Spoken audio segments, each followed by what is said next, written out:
Alright, today we're going to look at a little bit of physics for review. Number one says an object traveling through space with a constant velocity is best described as having. The answer is B, kinetic energy, because kinetic energy means energy in motion, so something has to be moving. And we say the object is going at a constant velocity, so that means it is moving. Potential energy means either the object is slowing down, gaining more potential energy, or stored energy, not yet moving. Electrical energy would not apply, so that's just a throw out question or answer choice basically. Moving on down. Looking at number 2, the diagram above models the San Andreas Fault, illustrating the boundary between the Pacific and the North American plates. The plates are pushing against each other. They slip and the earthquake occurs. Which of the following identifies the energy present at the San Andreas Fault? Well, I told you guys what happens along fault lines, and what I do is I write out as much as I know about fault lines out to the side. That would help you answer the question. But fault lines, what happens is potential energy builds up. And when you get enough potential energy build up, you get a slippage in the cracks. That slip is actually moving energy, kinetic energy. Alright, because when you slip, there is movement. Alright, so after they build up enough potential energy, they slip, which is kinetic energy, and then it triggers your earthquakes. So the answer should have been F. Potential energy increases until the earthquake releases the energy as kinetic energy. Number 3 says, which energy transformation occurs when a light bulb is illuminated?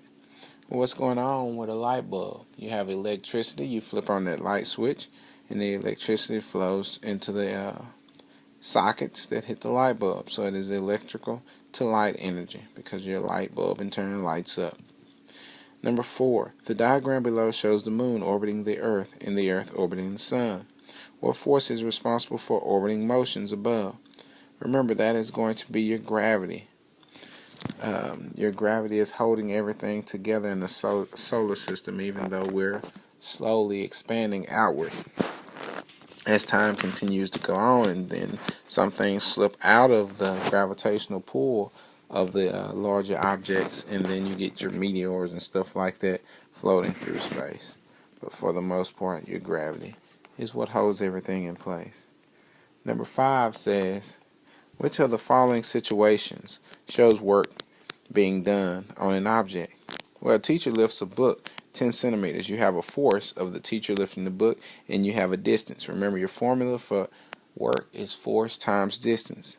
So if you have those, more than likely, you have work being done. Also, you have to remember that the object and the force have to be moving in the same direction.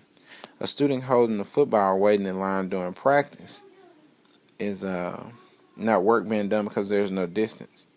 A weightlifter pulls on a 200 kilogram barbell that does not move. It didn't move, so that there was no distance. So we can also eliminate C. And then D says an employee is sitting in front of a store and holding a sign. It didn't say a distance is going on because he's sitting still in front of the store. So all of those are wrong except A. Make sure you use process elimination when possible to help your percentage of getting the answer choice right. Number 6 says a student measured and graphed their motion as they conducted the lab in the classroom. Which of the following best describes the change in motion taking place at t equals 8 seconds? So we look at 8 seconds and we see, a line is starting to go down at that point. So something is definitely happening. Remember, I taught you guys that when you see a straight line going across, that means time is continuing to move, but no distance is being gained. And what that typically means is something is sitting still. Either a car is sitting at a red light, somebody may have went over a friend's house and sat for a while. If there's no distance being accrued, only time that is continuing to go. So F says the student stopped. The student stopped. Well, the student did stop, but at T8, the student started to move again because we had a distance being gained. H said the student maintained a constant speed but changed direction. There was no change in direction at this point. The change in direction occurred somewhere between the 5th and 6th second.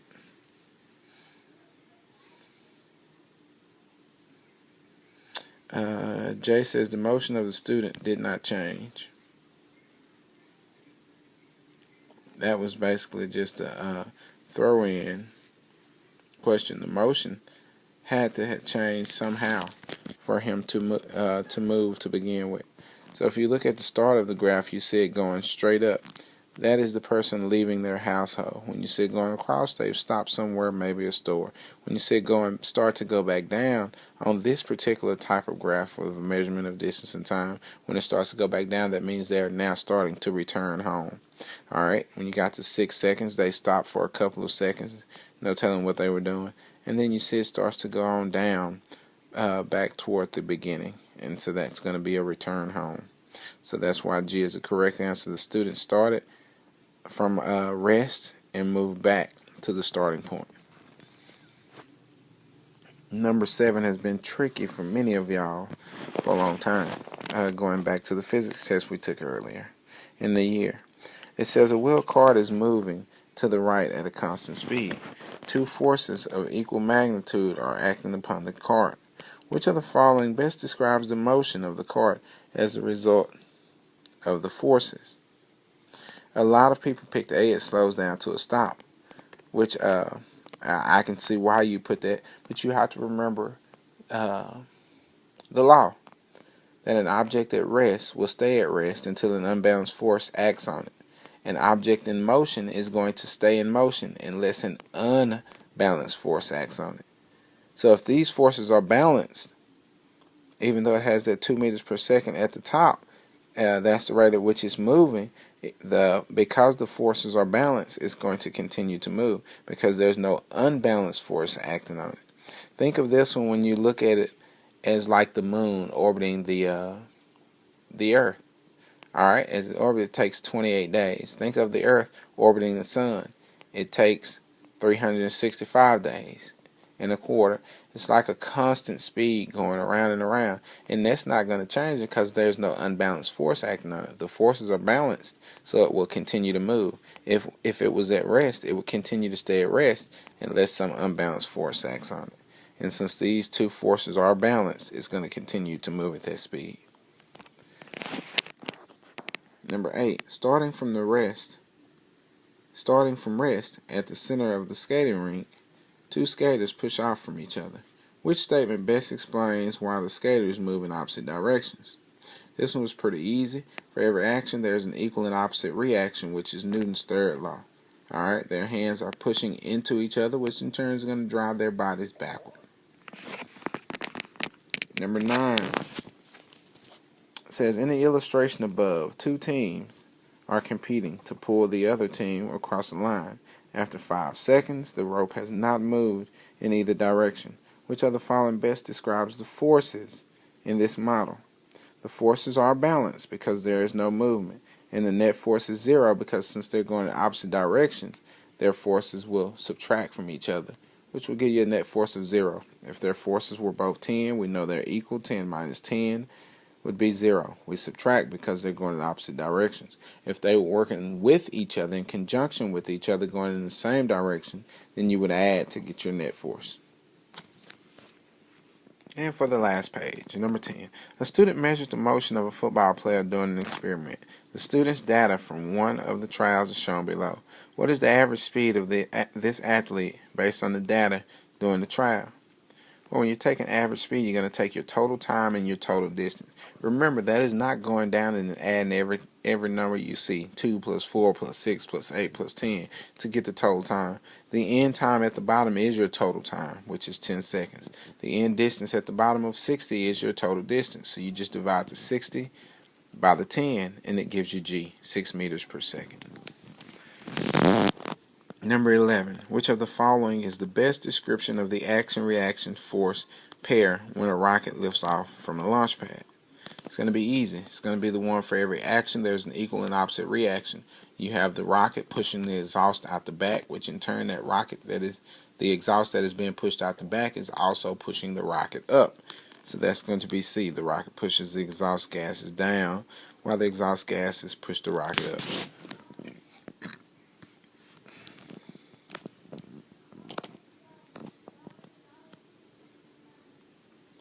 Number 12. Which car in the graph above has an average speed of 20 kilometers per hour? All you're doing is looking for the two lines that intersect at a point in which you can divide. If I look at the 60, the distance of 60, and look across, also the time of 3 and look up, I see that the car B intersects at that point. If I divide 60 by 3, your distance by your time, you get 20 kilometers per hour. So number 12 would be G, car letter B. Number 13. When a bus suddenly brakes to slow down, passengers that are standing up fall forward. The continuing motion of the standing passengers is caused by A. The inertia of the passengers. The reason it's the inertia of the passengers is because if they were bolted down or held down by something, they wouldn't move them directly. That's why the seats on the bus don't fly up, because their inertia is very strong. They're bolted down. Alright, so it's the inertia of the passengers themselves which cause them to be thrusted forward or to fall forward. I hope this has been helpful. Make sure that you study it and look over it as many times as you need. Science. Apply it. You should try it.